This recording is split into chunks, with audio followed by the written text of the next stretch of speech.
Muy buenas noches. Hoy tenemos un programa que va a estar muy sabroso. Vamos a hablar acerca del cine en general y del cine en México. Y pues para ello vamos a esta introducción y regresamos con nuestros invitados. Cine en México. De acuerdo con cifras de la Secretaría de Cultura y de la Cámara Nacional de la Industria Cinematográfica, en 2019 se hicieron 341 millones de visitas a salas de cine, de las cuales solo el 10% fueron para ver películas mexicanas. El Producto Interno Bruto del sector cinematográfico fue de 20.110 millones de pesos. La industria del cine generaba casi 31,000 empleos de tiempo completo, de los cuales el 40% eran para mujeres. Los ingresos en taquilla fueron de 18,659 millones de pesos, de los cuales 1,767 millones correspondieron a películas mexicanas, es decir, menos de una décima parte. Sin embargo, debido a la pandemia de COVID-19, los ingresos en 2020 fueron solamente de 3,692 millones de pesos, solo una quinta parte de lo que fueron el año previo. El número de boletos vendidos prácticamente se duplicó de 2010 a 2019, pasando de 189 a 350 millones. México fue el cuarto país con mayor número de boletos vendidos, por debajo de China, India y Estados Unidos. Sin embargo, en términos de ingresos por taquilla, fue el noveno. La película más taquillera de 2019 fue Avengers Endgame, con ingresos por casi 1,500 millones de pesos y casi 25 millones de asistentes. Por su parte, la película mexicana más taquillera fue No Manches Frida 2, con ingresos por casi 330 millones de pesos y 6.7 millones de asistentes. El número de películas mexicanas estrenadas comercialmente también se ha duplicado de 2010 a 2019, pasando de 56 a 101 en ese periodo. En México había 7,500 pantallas en 2019, siendo el número 4 en el mundo. Casi 4,000 salas pertenecen a Cinépolis y 3,000 a Cinemex. El precio promedio pagado por entrada fue de 54 pesos. El séptimo más bajo del mundo. En México en 2019 se llevaron a cabo 168 festivales de cine y se estrenaron 458 películas, de las cuales 101 fueron mexicanas, 172 películas fueron de Estados Unidos y 184 del resto del mundo. En este año se produjeron 216 películas mexicanas, de las cuales prácticamente la mitad recibieron apoyo del Estado. Asimismo, se produjeron 618 cortos y 73 documentales mexicanos. En ese mismo año, el cine mexicano recibió 168 premios internacionales.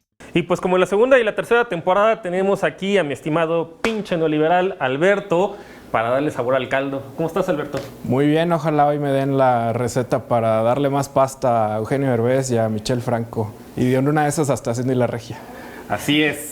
Y pues nos acompañan también, de este lado tenemos a Abril Alzaga, quien es promotora y directora del Festival Internacional de Cine de la UNAM. ¿Cómo estás, Abril? Muy bien, muchas gracias por la invitación. No, al contrario, gracias por asistir. Y de este lado está Michelle Haddad, quien es fotógrafo y docente de cine. ¿Cómo estás, Michelle? ¿Qué tal? Mucho gusto, buenas tardes. El tocayo y tocayo de Michel Franco, lo más Así importante. es. Bueno, vamos a comenzar con la primera pregunta. ¿Cómo sería una receta para hacer cine en México, Abril? Una ¿Cuesta receta. mucho trabajo? ¿Es fácil? ¿Es difícil? No, cuesta muchísimo trabajo, ¿Qué hay que hacer? muchísimo. Pues el problema del cine en México es que tienes como dos vías, o irte por la fórmula comercial y entonces pedir apoyos privados, y que esos tienen una línea como muy concreta de qué es lo que quieren y lo que se necesita es retribución, y entonces ahí hay una fórmula para hacer cine que está muy bien copiada de Estados Unidos. Y la otra, que yo creo que debería ser muy importante para el país, es promover una cinematografía que promueva la diversidad, que promueva los distintos discursos, los distintos orígenes que tenemos en México, las distintas visiones que tenemos del país, que promueva nuestra identidad, que promueva nuestra cultura, ¿no?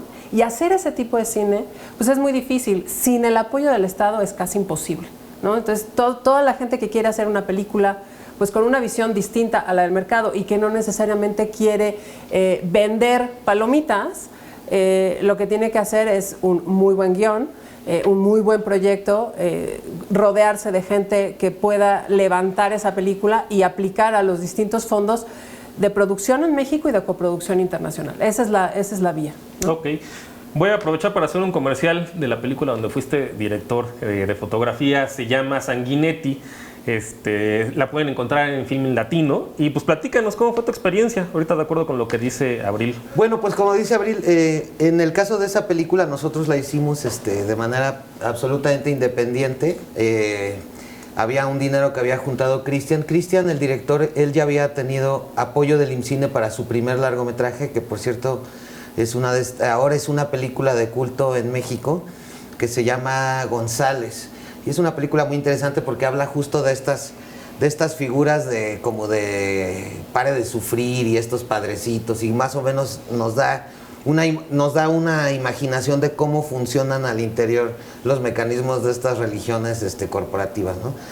Entonces, Cristian, justamente porque, bueno, esta es la percepción, a ver si no me regaña por decirlo, pero él me dijo, yo ya quiero hacerlo un poco más expedito, la onda de la filmación y hacerlo, o sea, que lo hagamos así ya como, pues, ahora sí que entre nosotros. Entonces fue muy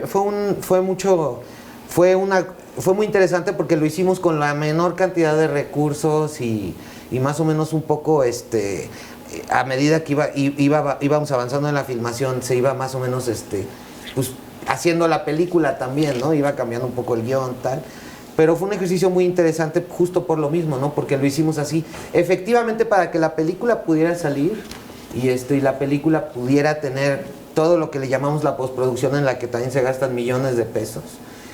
Tuvimos que, Cristian pudo acceder a fondos, sobre todo, me parece que ganó un fondo de aquí de la Ciudad de México que se llama Procine, que es para las películas que se filman aquí en la ciudad, y entonces Procine nos dio un dinero para postproducir la película, es decir, corrección de color, sonido, bla, bla, bla, efectos.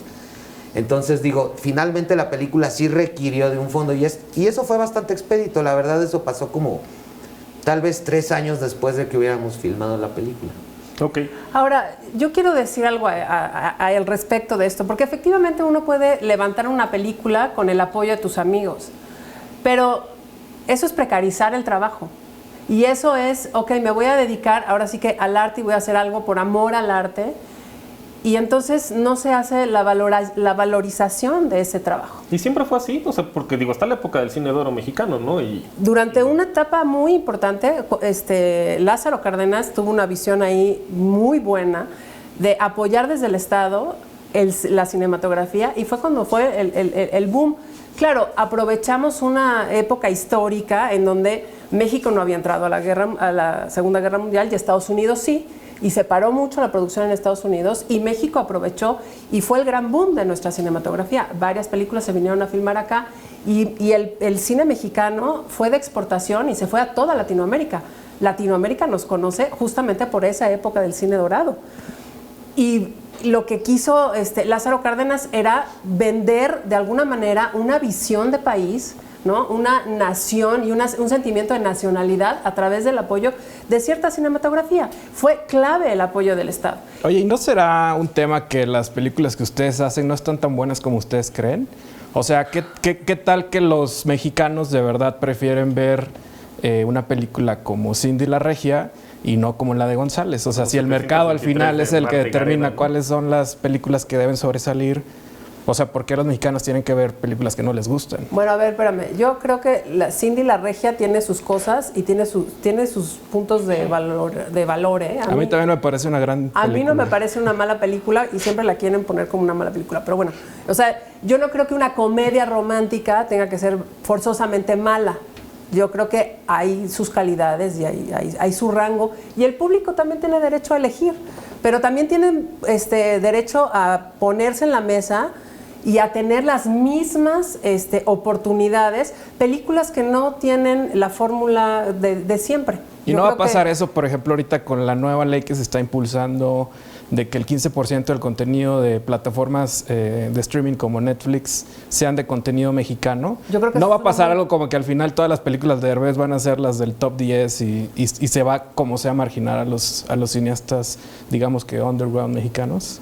Pues es que eso depende de cómo se plantee esa ley y ese 15%, porque si todo va a ser solamente efectivamente, no sé, la comedia romántica, pues yo creo que ahí estamos dejando de lado muchísimo cine de mucho valor. O sea, México ahorita está participando en todos los festivales internacionales, está participando en Cannes, va a participar en la Bienal, acaban de decir ya qué películas están seleccionadas para Venecia. En la Berlinale también estuvo presente México, está en los mejores festivales del mundo, está quedando México seleccionado. O sea, nuestra cinematografía está siendo valorada en todo el mundo. Y yo creo que también en México, la gente que empieza a ver el cine, hay muchísima piratería de nuestro cine y deberíamos de hacer algo contra la piratería de nuestro cine y que ese dinero que se gasta, porque la gente lo ve, pues retornara a la economía nacional, ¿no? Yo creo que ahí hay que ver otras cosas y el panorama completo. ¿Y qué se puede Bueno, hacer? yo nada más quería hacer un paréntesis de lo que preguntaba aquí el pinche. O sea, yo no soy quien para hablar de mis películas, ¿no? Y la verdad digo, lo dejo a la disposición, pues ya, quien quiera ver Sanguinete y hacer su juicio, pues adelante. Doble Pero, comercial. por ejemplo, en el caso de González, Que cobrarle en el caso este de cuate. González es una película que no tuvo ningún amor por parte de la distribución. O sea, entró en un esquema de distribución de película mexicana producida por el IMCINE, que es un proceso bastante regular en el que en realidad no había ninguna intención por parte de todas las instancias, y digo, me refiero a todas las instancias que se involucran en la distribución, como para que la película fuera más allá de donde estaba. ¿Y qué es lo curioso de González? González es una película que a través de la piratería y a través de ciertos otros canales se vuelve una película de culto. A mí todavía una compañera me decía, oye, acabo de ver una película en el avión, ¿no? Y se llama González, ¿qué onda con esa película? Y yo así de, pues es Cristian Díaz, mi director. Pero efectivamente, o sea, ahí hay un problema en el que podría haber retorno, donde las películas mexicanas están siendo vistas en la piratería, ¿no? Y están teniendo estas otras vidas, ¿no? O a través del streaming. Es decir, ahorita todo está cambiando. Yo tampoco quería romantizar la manera precaria en la que filmamos. Obviamente fue horrible. Evidentemente yo no percibí lo que tendría yo que haber percibido por esa cantidad de trabajo. Pero bueno, yo pues finalmente soy un artista y tal, y ya saben cómo estamos acostumbrados, ¿no? Yo por eso aquí a Víctor ya le estoy cobrando por mi tiempo aquí. No, lo bueno que aquí en Canal 21 hay lana. También el pinche Hay me va a dejar presupuesto. una propina. Como dice el dicho, su propina es mi sueldo, ¿no? Pero entonces, o sea, llegamos a entender que es un problema, pues como todo en México, ¿no? De duopolios, ¿no? O sea, al final, o sea, si la gente se las tiene que arreglar para comprar la pirata y verla de alguna forma, o verla en el avión, o donde sea, ¿no? En el Canal 9, bueno, ya no existe determinada hora, es porque hay un problema de distribución ahí, ¿no? Y al final es un problema de falta de competencia. Bueno, hay que ver los números, hay que ver del PIB del cine, que deja el cine, el 10% es para salarios y para la gente que produce las películas. ¿Y todo lo demás? ¿A dónde se va? Pues hay básicamente un duopolio, ¿no? Parece ser en ese caso. Entonces también al final ya es un problema nuevamente. Pero entonces, ¿por qué había gente que salieron algunos actores de Televisa y todo esto, hasta directores de cine, a estar en contra de esta ley que proponía pues la 4T para que estuvieran en Netflix? O sea, ¿ustedes están a favor o están en contra de que estén por ley en plataformas de streaming, donde ahorita no tienen acceso, entiendo? No, sí, digo, sí se tiene acceso, pero no hay una regulación. Y yo creo que hay varias cosas que hacer con las plataformas. Y creo que hay que meterse, y esa ley se debería de meter, porque esas plataformas están ganando muchísimo dinero. Y ese dinero no se queda en México, ese dinero se va a un paraíso fiscal, porque ni siquiera se va a Holanda. Ese quién sabe dónde se va, ese sí un limbo en donde la industria como tal o todo el ecosistema no se está beneficiando de eso. Claro. Y yo creo que hay una Pero riqueza ya están pagando infinita. impuestos ahora en México, ¿eh? A partir de este año No, están pero- pagando IVA y ISR por la ley que metió Arturo Herrera el año pasado. Más bien habría que preguntar en qué se está gastando el gobierno de México esa lana, ¿no? Exactamente. Yo quiero decir ahí una cosita. O sea, independientemente de esa ley del 15%, Netflix, Amazon, HBO desde antes del 2020, y esta fue como la gran noticia del 2020, ellos iban a venir a hacer 80, 100 producciones aquí en México, ya pactadas. Entonces, efectivamente a nadie le encanta que los regulen, ¿verdad? Ya esta es la historia de la vida de los últimos 30 años. Ellos no quieren regulación, pero de que hay un público para las producciones mexicanas, para el lenguaje cinematográfico de especificidad mexicana, por decir, definitivamente lo hay. Tú abre Netflix y vas a ver, o sea, la mayoría de las series en español, o sea, yo creo que hasta hay más series aquí en México ya pactadas y ya puestas en la plataforma que españolas, por ejemplo. Ahora, el tema de la regulación cinematográfica no es una cosa que sea nada extraño ni ninguna imposición gubernamental. Eso funciona en todas las industrias de cine a nivel mundial. Inclusive Estados Unidos hace muchísimo lobbying político y hace muchísima presión política para imponer que se exhiba su cine a nivel mundial. Y en México tenemos el caso de la carta que Jack Valenti le manda a Fox, justamente en contra de una supuesta para la imposición. gente, ¿quién es Jack Valenti? Jack Valenti fue el gerente de la Motion Picture Association of America durante varios años, décadas. Ellos son los enemigos de verdad aquí en México. Exacto. O sea, y los diputados pasaron una ley, los diputados, que incluso tú sabrás cómo funcionaban las cámaras en esa época, pasaron una ley donde iba a haber un peso recaudado en taquilla, de cualquier boleto pagado en taquilla. Esa fue una iniciativa de María Rojo. Exacto. Que impulsó muchísimo y estaba ya puestísimo. Ya se había aprobado incluso se empezó a cobrar ese peso. ¿Qué fue lo que hicieron los distribuidores y los exhibidores? Que en este caso también hay una relación así medio viciosa, porque entre los distribuidores y los exhibidores dijeron, no, esto es un robo, casi que no sé qué. El momento en el que pasa la ley, se vuelve obligatorio dar ese peso, los exhibidores, en este caso Cinépolis, Cinemex, en esa época todavía no era así, había un poco más, había Cinemark, ¿no? Había un poco más de competencia, subieron inmediatamente 4 pesos a la taquilla, inmediatamente. Es decir, del peso que ellos iban a dar, se ganaron otros 3, y luego al tiempo, o sea, no pasaron ni unos cuantos meses y la Suprema Corte de Justicia de la Nación echa para atrás la ley con todos los amparos que hicieron los distribuidores americanos, bueno, estadounidenses, y los exhibidores, y nunca bajaron esos 4 pesos de la taquilla, ¿verdad? Y aparte, ellos exigían que se les devolvieran los 200 millones que ya habían entrado en esos meses por ese peso en taquilla. Ahora, es importante decir que ese peso en taquilla era para apoyar justamente el desarrollo del cine mexicano. O sea, ese peso tenía un destinatario muy específico. Y en ese momento se estaban produciendo muchas menos películas de las que se producen ahora. O sea, no era un capricho, era una manera de volver a reactivar el cine mexicano como industria, como lo fue en algún momento. Bueno, pues eso se echó para abajo. ¿Y si es negocio hacer películas en México? Claro que es negocio, vean los números de taquillas. Oye, No, claro. el cuarto país consumidor de donde más películas se ven. Primero que nada, México, o sea, ¿por qué es negocio? México es el cuarto cliente a nivel mundial del cine. Consumidor. Es decir, nosotros somos el cuarto lugar con gente que va al cine a nivel mundial, solamente después de China e India y Estados Unidos. O sea, imagínense. Entonces, obviamente y si estamos viendo que Netflix, independientemente de la imposición gubernamental, está mostrando interés por crear contenidos mexicanos, y no solo Netflix, Amazon, bla, bla, bla. Digo, ahorita todos sabemos de todas las series que existen mexicanas, ¿no? Y que se están produciendo. Entonces, efectivamente es un negociazazazazo. Ahora, yo ahí nomás quiero apuntar una cosa, porque como país tendríamos que estar súper atentos en ver quién va a decidir los contenidos que se van a producir mexicanos.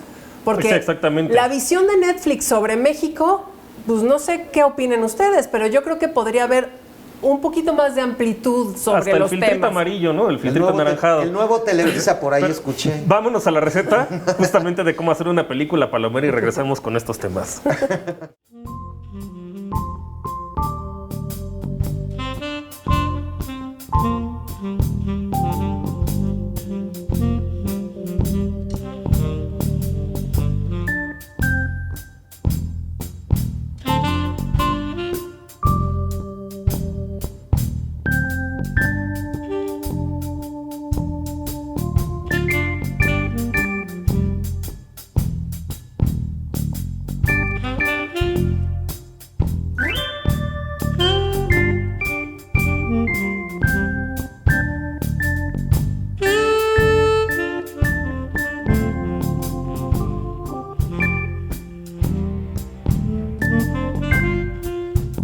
Pues regresamos. Entonces ya vimos una parte de la parte económica, ¿no? Que básicamente tiene pues con el duopolio, ¿no? En la exhibición por una parte y pues cómo se captura, más bien cómo Estados Unidos impulsa. Creo que cualquier país normal pues haría eso, ¿no? A sus propios productores. Sin embargo, bueno, más allá del tema económico que está, o sea, ahorita se va a mezclar probablemente con los incentivos, ¿no? Que se le dan para la producción, pues al final existe este término, ¿no? De imperialismo cultural. Y bueno, y luego los franceses también acuñaron su propio término que es la excepción cultural francesa, etcétera. A veces con Michel he tenido algunas pláticas, ¿no? O sea, de las películas de los 80 que probablemente tengan algún mensaje por ahí, incluso Premisa. Estábamos pensando, no sé, en Alien, ¿no? Que es hasta como una película especie feminista donde pues son unos mineros, ¿no? Para todos los efectos prácticos, o sea, no es Jeff Bezos llenos de su cuetito de regreso, ¿no? Entonces, tiene una función política, ¿no? También, además de económica, tiene una función política. ¿Cómo es esa función política? Bueno, efectivamente cualquier película, y esto es algo que lo vemos cada vez más presente en las producciones cinematográficas en general, una película desde los primeros minutos que la estás viendo ya te está introduciendo dentro de una lógica interna del funcionamiento de cierto universo. Eso, como lo quieras ver, desde ahí te está dando ciertas reglas de cómo conviven los personajes con su entorno y con los otros personajes, ¿no? Entonces, efectivamente, todo el cine tiene, aunque no lo parezca, aunque esté muy sublimemente expuesto, el cine siempre te va a ofrecer un entorno político porque te va a dar unas ciertas reglas del juego en las que van a operar los personajes de la película. Como la de Michel Franco, la de Nuevo Orden. La de Michel Franco es un ejemplo ya muy básico, ¿no? Bueno, no, yo creo que, o sea, el cine implanta y es, yo creo que una de las armas políticas más, con mayor penetración que hay en el mundo. Digo, no por nada, el sueño americano es la aspiración del universo. O sea, porque ellos lograron implantar a través de la narrativa cinematográfica esa aspiración a todo el mundo. Como Iron Man, ¿no? Que todo el mundo es el proto, ¿cómo se llama? Jeff Bezos o Sí. Elon Musk, etcétera. Oye, pero hay algo que no entiendo. ¿Ustedes lo que piden es que el Estado les regale dinero o que les preste dinero que ustedes después van a regresar al Estado? Porque si es negocio, o sea, como que a veces se siente que son subsidios lo que quieren, ¿no? Pero tal vez un préstamo sí se los da a bajo interés, digamos. Una de las cosas que hace el cine actualmente en México es el Eficine. Que el Eficine no es un subsidio o un sí, o sea, no es te regalo el dinero. Perdido. No, es una empresa que tiene que pagar impuestos y los va a pagar a través del apoyo a una película en particular, ¿no? Entonces se desvía una parte del pago de impuestos al apoyo de la película. ¿No se presta para evasión fiscal eso? Y fideicomisos. No específicamente. No específicamente. Es de las cosas más, o sea, es un más tratado con fiscalizadas. Hacienda, supongo, ¿no? Es de las cosas más fiscalizadas y no te puedes gastar ese dinero en ninguna otra cosa que no sea para la película. Y aparte, digo, en el sentido de la evasión fiscal, ya de por sí el beneficio es muy grande. Cuando eres una empresa como Coca-Cola o Herdes, que factura miles de millones, ¿por qué? Porque ni siquiera se te hace un incentivo fiscal en el que tú pagues menos impuestos. Simplemente se te hace un crédito del impuesto sobre la renta a 1 año, a 2 años. Y imagínate, simplemente si estás facturando estos niveles, pues este crédito, ¿cuánto vale para ti? Es muy atractivo, efectivamente. Aunque digo, ellos tienen otras maneras, así como esa, de lograr esos créditos o hasta de no pagar impuestos. Pero bueno, ese es... Pero está muy fiscalizado, o sea, los mecanismos se han perfeccionado y justamente creo que es el mecanismo por el que está apostando ahorita muy fuerte, yo creo que el IMCINE, ¿no? Que se gaste todo el dinero de esa bolsa en la producción cinematográfica y ha funcionado. Yo creo que ha funcionado más o menos. Ahora, tenía un gran problema, que es los brokers, los intermediarios, los que estaban... Como todo en México, ¿no? O sea, desde los programas sociales ¿Quieres que yo te presente a esta empresa? Entonces yo me quedo con lo que te va a dar el fisco. Finder's fee, ¿no? Ajá, me quedo con el 10% o el 5% o el 3% Como el Raúl más Salinas, cuate. Mr. 10%. ¿No? Eso es algo que se tiene que evitar. Tendría que haber mecanismos más... Porque además, solamente los que tienen a sus cuates, brokers, y que tienen al cuate de la empresa, son los que pueden hacer eso, ¿no? este año... Como todo el sexenio de Calderón, ¿no? Con Cambiaron Fernando esos- Sariñana, que era película tras película, y la hija, y la hija, y la hija en todas, ¿no? Y los soundtracks. Porque tienen las conexiones. Sí, y aparte ahí quiero hacer un apunte. ¿Qué pasa con el Eficine? Incluso como quedó ahorita. Ahorita supuestamente hay una providencia, porque antes tú podías llegar con el apoyo a IMCINE y decir, mira, yo ya tengo el apoyo, por decir, mi amigo de la prepa es el hijo del cuate de Herdes, que no voy a decir nombres, pero bueno, etcétera. Y entonces tú ya llegabas con IMCINE y decías, yo ya tengo la lana, ya me lo dieron, y entonces ahora apruebas. Entonces finalmente ahora algo cambió, que tú tienes que llegar primero con el proyecto IMCINE y IMCINE te lo aprueba para que tú puedas aplicar a Eficine. Pero efectivamente es un fondo, es un dinero que puede, o sea, que vamos a decir, no es un fondo del gobierno, sino que es un dinero que pues, sí, puede funcionar ilimitadamente siempre y cuando los cineastas consigan el apoyo. Evidentemente hay un gran sesgo temático y se nota, o sea, yo no lo puedo probar, pero lo podemos ver en el nivel de producciones que existen. ¿Cómo de qué tipo? Pues como El de No Manches Ya Frida. No Manches Frida y todo. Todas estas son producciones del Eficine. Y yo hacía ciencia cierta. ¿Y qué te estoy diciendo? Que solamente las corporaciones más grandes de México les conviene realmente aplicar al Eficine porque ellos reciben créditos. O sea, que es un problema más de contactos Pero más si que de consentido. pero si No, yo- ahorita ya no. Ahorita se está queriendo romper ese mecanismo. Pero sí es de contactos, específicamente. Y ahorita que justamente con esta nueva reforma se está tratando de eliminar la figura del broker, ¿verdad? Que finalmente sí es, vamos a decir, un intermediario. Y esa sí era una fuga. Y número dos, Del o sea, recurso. Sí, pues 10% nomás. hay que decir esto, ¿eh? O sea, las corporaciones sí tiran línea al tipo de películas que ellos producen. Ellos no tienen la obligación, si ellos quisieran meterse en el Eficine y lograr este crédito, ellos no tienen por qué si ellos no quisieran, no tienen por qué poner su logo en la película. Ellos no reciben nada de lo que la película gana. Ellos ya tienen su estímulo a través de crédito. Pero ¿qué pasa? Que efectivamente las corporaciones sí tiran línea. Las corporaciones, vamos a ver cómo las corporaciones sí tienen que ver con la cultura. Existe ¿cómo se llama esto? Voz de las empresas, estas campañas multimillonarias, morales, éticas, de cómo nos debemos de comportar. Efectivamente, ellos cuando meten dinero, pues siguen manejando esta misma situación ideológica. O sea, ellos deciden si le entran a esa película o no.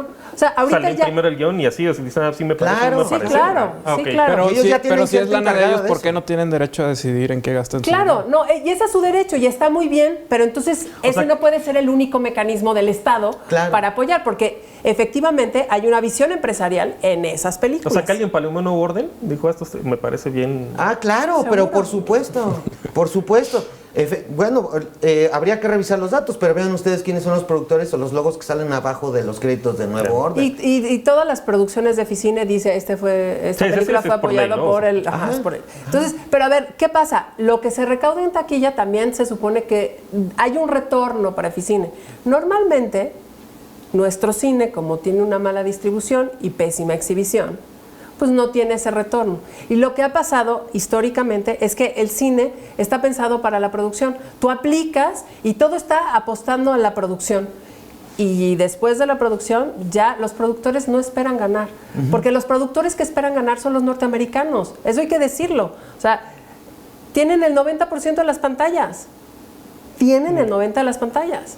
Entonces, ¿cómo esperas recuperar algo? Pues no solamente Avengers recupera algo y muchísimo. Lo que necesitaríamos es tener como incentivos también para la distribución y también para la exhibición del cine mexicano. Un cine bienestar. Así como Claro, lo de bienestar. Pero, por ejemplo, sí efectivamente hacen falta providencias. ¿Por qué? Estuve revisando yo los anuarios de Canacine y, por ejemplo, la gran ganadora a nivel taquilla de cine mexicano es la distribuidora Videocine, es decir, Televisa. Y efectivamente nosotros podemos ver que estas películas comerciales es la continuación de la estética de Televisa, nada más que con encuerados y con groserías, ¿no? Que Lo que siempre quisieron hacer, pero no podían hacer. Lo que siempre han Porque hecho, eran televisión. finalmente, ¿no? Lo que antes hacían con el teatro de que, ay, voy a ver al actor de la telenovela, pero ahora sí decir groserías y albures muy subidos de tono. Ahora lo tenemos con el cine, ¿no? Y también lo hicieron casi que el monopolio de producción cinematográfica industrial en los 80s, que fue cuando el cine mexicano estaba en sus puntos más bajos, y a principios de los 90s llegamos a un punto donde solo se produjeron 2 o 3 largometrajes. Pero también el público castigó ahí. Claro, porque todas eran estas producciones de video, chafas. Pues de Televicine, ahora se llama Videocine, esta otra instancia que se llamaba Televicine. Y en algunos casos no. Por ejemplo, La risa en vacaciones y esas porquerías que se gastaban verdaderamente 5 pesos en hacer. Sí.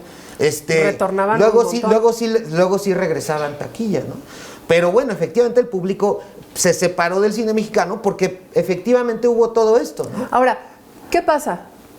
Tú produces pagando poco y precarizando el trabajo, porque el cine que hay actualmente, y sobre todo el cine independiente, es súper precario. No tienes un sindicato, ya desaparecieron a los sindicatos, entonces no hay protección. La gente que trabaja en el cine no tiene visión, digamos, de futuro, de tener una pensión para jubilarse. Volvemos a lo mismo que pasa en todos los ámbitos durante los últimos 40 años, ¿no? Pero hay muchísimas ganancias, entonces tendríamos que pensar en esos mecanismos para proteger a la gente, ¿no? que por supuesto que alguien se lo está quedando. Por falta de competencia. Y ahora que ¿te puedes poner neoliberal, Alberto? con el COVID-19, ¿la gente va a regresar a las salas de cine o va a cambiar yo creo que la forma? hay un reducto de resistencia, ¿no? O sea, justamente, pues como no pude ir el año pasado, dije, pues a ver qué hay en YouTube, o sea, en otras plataformas, en Film Latino. Y me acuerdo que me encontraba El Violín, o sea, por ejemplo, Claro. ¿qué otras? Me encontraba por ahí, esta película que estaba muy buena, de los años 80, más o menos por ahí, Esto no es Berlín. Sí. Algunas por ahí que dije, bueno, pues te las encuentras, ¿no? O sea, de repente ahí sí. No, pero además yo creo que el consumo Y el streaming. no ha mermado para nada. Claro. Y yo creo que en el primer momento en que la gente pueda volver a ir a la sala, yo creo que sí va a ir. A lo mejor ya no va a ir en las formas que se iban antes, y yo creo que ahí también tenemos que hacer como país un esfuerzo por promover que la gente vuelva a ir al cine, que la gente vuelva a ir a las pantallas al aire libre, por una cuestión de hacer como comunidad. fuera la Cineteca, ¿no? O sea, Exacto. Hay Es que muchas ciudades que no tienen cine, ¿no? Ahí Hay muchas una ciudades cosa chiquitas. súper interesante. Primero que nada, la gente no va a dejar de ir al cine. O sea, ni Netflix. Netflix ya tiene muchos años operando, incluso compitiendo directamente con el cine. O sea, Hay tenemos Cinépolis, ¿no? una película... Estrenando las películas 3 semanas después de Tenemos verlas. una película de Martin Scorsese, por ejemplo, en Netflix, que es un caso inaudito, que costó más de $200 millones hacerla, y que se estrena en Netflix. O sea que... Bueno, la podría haber visto en la Cineteca o en algunos cines. Evidentemente los distribuidores, los exhibidores están completamente en contra de Netflix, y ellos se negaron rotundamente, por ejemplo, a exhibir Roma o a exhibir esta de Martin Scorsese. Pero efectivamente, aún con estos fenómenos que están pasando al interior de lo que es las plataformas de streaming, siempre se ha dicho... O sea, cuando empezaron a hablar en las películas, no, la gente ya no iba a ir al cine. Cuando salió la televisión, no, la gente ya no iba a ir al cine. Cuando salió la videocasetera, el mismísimo Jack Valenti dijo, nos tienen que dar $1 por cada videocassette que se venda, porque van a usar para piratear nuestras películas de la televisión, y ya valió el cine, ¿no? Y cuando se inventó el videoclub, ya valió el cine. Y entonces, siempre hay, y también, ¿no? Cuando se inventó la realidad virtual, que esta experiencia visual de realidad, no, que ya valió el cine. No es cierto, el cine sigue siendo un lugar muy importante, que esas características no te las va a dar ningún otro... o sea, que si quieres... La pantalla de tu casa no te las da.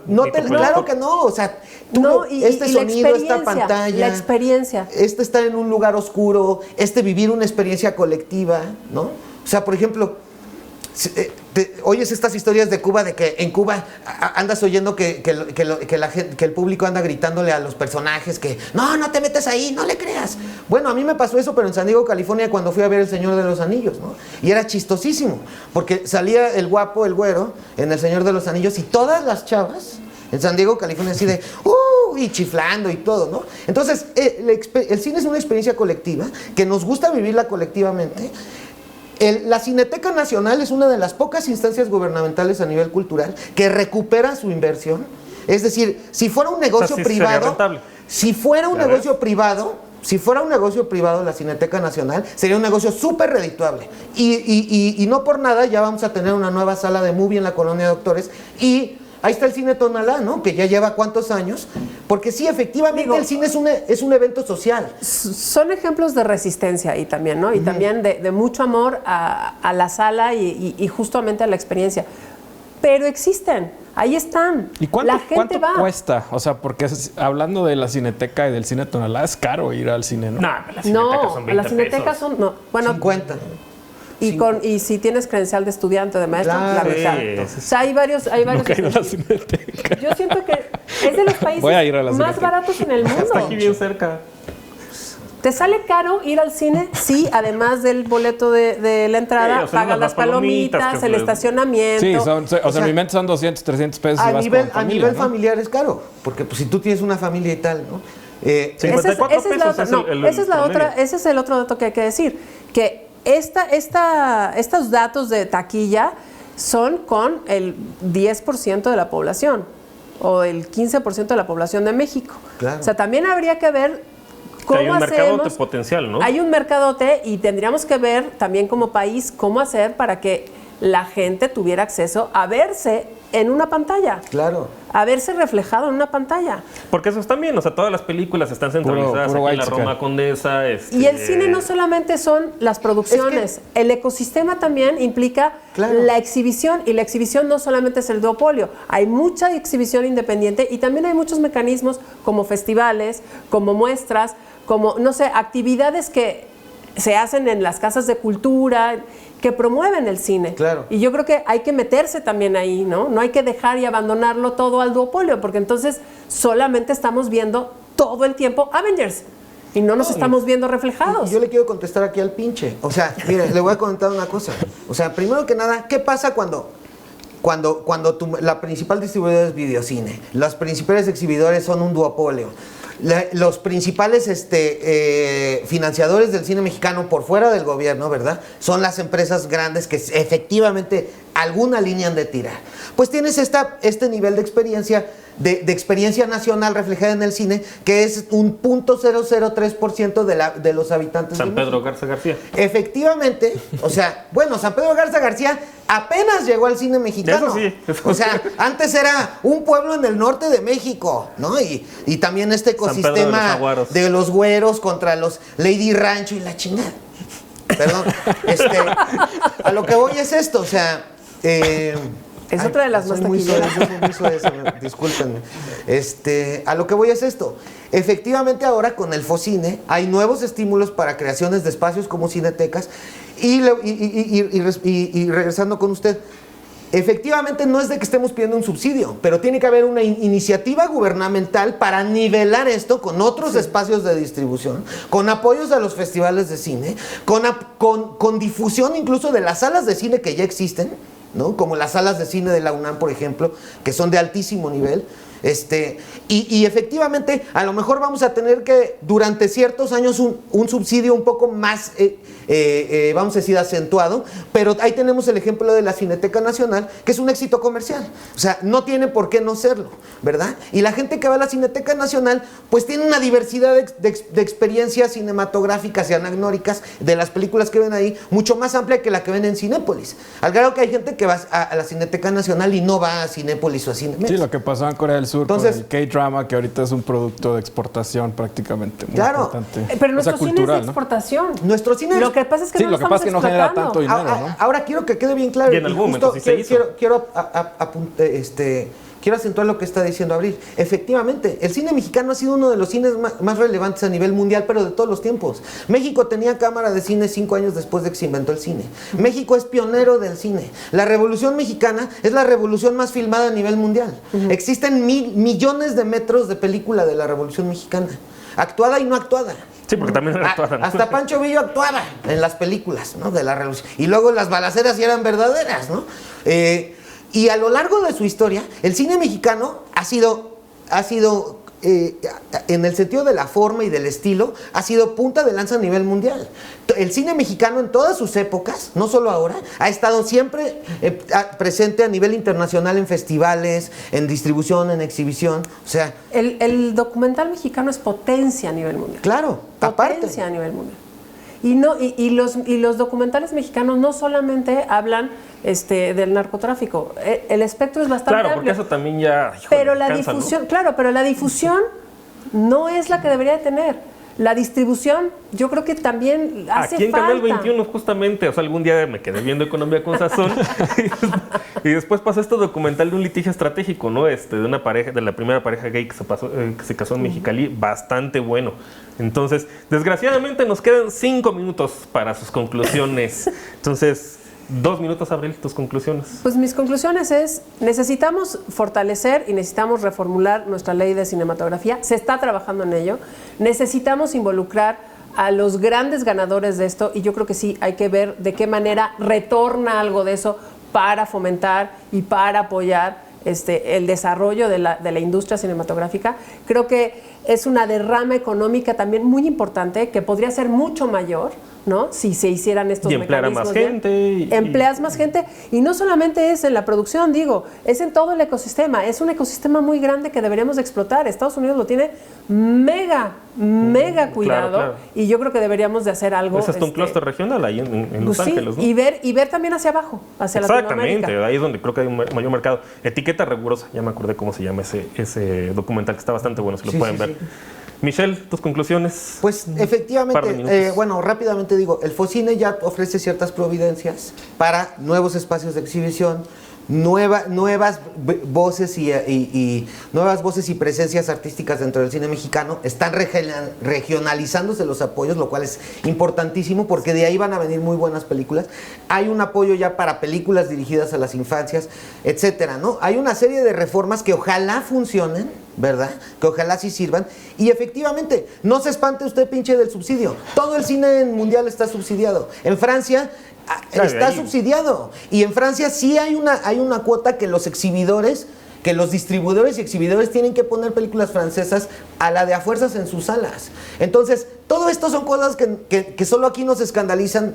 Pues ahora sí, porque estamos muy acostumbrados a la onda neoliberal. Número 2, México siempre es una potencia mundial a nivel técnica cinematográfica. Los trabajadores y trabajadoras del cine en México son de clase internacional y siempre lo han sido.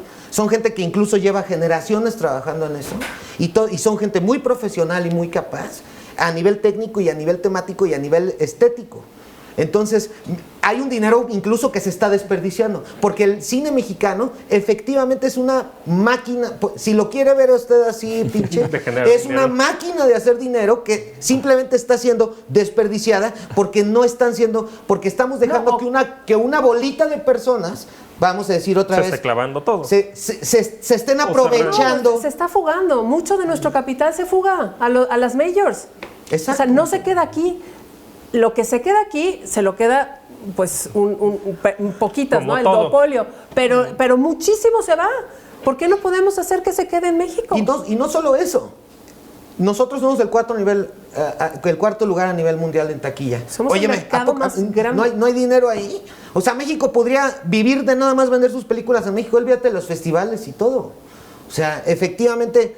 Entonces son muchas consideraciones que hay que ver a futuro y esperar que funcionen. Y sí, efectivamente, desde los 90s y desde siempre, gente como María Rojo y otros, y todos, cineastas y cineastas y todos, han estado dándole vueltas a la Ley Federal de Cinematografía y es un trabajo, ahora sí que es un work in progress, como dirían los gringos, y pues vamos a seguirle dando y vamos a seguir apoyando, ¿no? Y esperemos que ahora ya haya más espacios de distribución y de exhibición, no solo pues el duopolio, ¿no? Digo, ellos están en todo su derecho, pero efectivamente hay una razón por la cual ellas no tienen competencia. A lo mejor si la tuvieran, ¿verdad? No estarían tan holgados, ¿verdad? Como todo en México.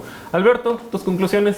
Pues me gustó mucho esta plática tan intensa y acalorada. Como Creo agua que para chocolate. esta vez sí me convencieron. La verdad es que, digo, ya siendo honesto, sí daba mucho gusto cuando escuchábamos a México sobresalir en cualquier cosa, ¿no? En los deportes, el fútbol, la Fórmula 1 y también en el cine. Y creo que eso probablemente, con alguna excepción, como el Chivo Lueski y estos directores muy famosos que han triunfado fuera de México, ojalá pudieran triunfar en México, nos daría mucho gusto.